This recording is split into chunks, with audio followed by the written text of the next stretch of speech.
yang di dalam akad permohonan penetapan sita jaminan tentu ada dua kemungkinan. Dikabulkan, maka dilaksanakan sita jaminan terlebih dahulu, kemudian terlebih itu sidang dilanjutkan. Bisa dikabulkan, maka dilaksanakan sita jaminan, baru sidang dilanjutkan. Atau ditangguhkan, maka sidang dilanjutkan. Kan ada PHS-nya itu Pak. Nah, jika sudah diletakkan CB, maka dinyatakan dalam amar putusan itu sah dan berharga. Kan gitu ya Pak ya. Nah, apabila CB tidak diangkat karena alasan tertentu, dapat diajukan oleh pemohon CB dan tidak harus semua pihak yang berperkara. Nah, ini ada ketua pengadilan mengatakan kalau mau diangkat CB, semua harus setuju diangkat CB. Itu kan keliru. Tentu tergugat nggak akan mau kalau si penggugat yang mengajukan CB. Jadi siapa yang mengajukan CB, dialah yang mengajukan pengangkatan CB.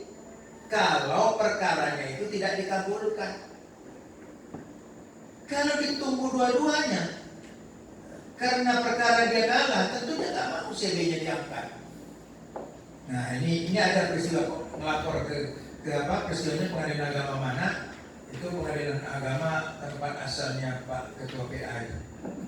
Nah, Ketua PA ini nggak di sini lagi ya. Nah, next.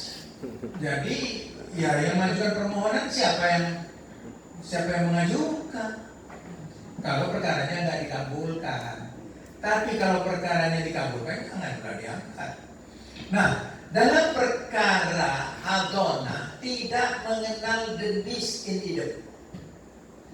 Ya Pak ya Bu ya. Terhadap putusan hadona yang sudah inkrah dapat digugat kembali dengan alasan pihak yang mengasuh tidak memberikan akses kepada pihak yang tidak mengasuh untuk bertemu dengan sang anak. Tapi Pak, alasan tersebut merupakan pintu masuk untuk mengajukan gugatan ulang, bukan lalu mengabulkan. Ini alasannya karena tak diberi akses, lalu kabulkan. Sekarang dicek dulu layak atau tidak yang menggugat itu untuk menerima pindahan asuh anak. Ya kan, layak enggak? Perhatikan juga kepentingan terbaik bagi anak. Ada beberapa indikator dapat dibuktikan oleh pihak. Perhatikan Undang-Undang Nomor 35 Tahun 2014 tentang perubahan Undang-Undang Nomor 23 Tahun 2002 tentang perlindungan anak. Mau dipindahkan anak nggak mau, kalau anaknya sudah besar. Jadi walaupun nggak diberi kesempatan untuk bertemu, itu pintu masuk. Tapi untuk dikabulkan dua ini perhatikan layak atau tidak. Layak atau tidak. Atau perhatikan juga anak itu mau kemana siapa. Nah itu, jadi bukan sekedar kalau sudah tak diberi akses lalu kabulkan, jangan. Baik, tentang harta bersama, next. Ya, harta bersama jika digunakan dalam masa perkawinan, maka harus diperhatikan apakah ada persetujuan dari pasangan. Jika tidak ada diagunkan setelah bercerai, maka tidak masuk dalam rumusan SEMA tersebut. Jadi tidak semua harta bersama yang diagunkan ke bank sebagai jaminan utang dinyatakan NO. Cek dulu jaminan ini setuju nggak istrinya atau suaminya. Kalau tidak setuju jangan di NO. Walaupun itu masih diagunkan, kan kesalah itu. Ya kasihan Pak banknya. Ya salah banknya kenapa menerima tanpa persetujuan suami istri? Kita kan kalau membuat perjanjian kan jangankan jual beli aja, perjanjian juga harus tanda tangan istri atau tangan suami. Kecuali kalau tanda tangan dipalsukan. Bu, tanda tangan ibu, kita mau tunjangan mau naik. Kalau ibu dan tanda tangan, nanti tunjangan kita nggak naik, tanda tangan. Nah, kalau tahu itu untuk izin jual.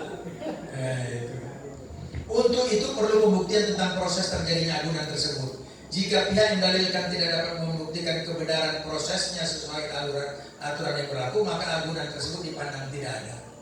Ini sering ini kadang-kadang karena ada dalam agunan, oleh sebab itu pernyataan di NU karena sesuai dengan SEMA nomor 3 tahun 2018. Jangan begitu. Cek dulu nih proses agunannya bagaimana ya. Ya proses agunannya ini. Ini kadang-kadang proses agunannya tidak benar, jangan. Kemudian next berikutnya Bapak dan Ibu kita cepat saja. Next, dispensasi kawin, saya kira ini, saya kira nggak usah saya jelaskan, sudah paham semua kita. Ya, walaupun sekarang ini ada apa itu ya, Kemenang membuat burus kalau nggak salah ya, apa itu badan apa burus, artinya badan usaha untuk menekan terjadinya perlindungan perempuan pernikahan dini.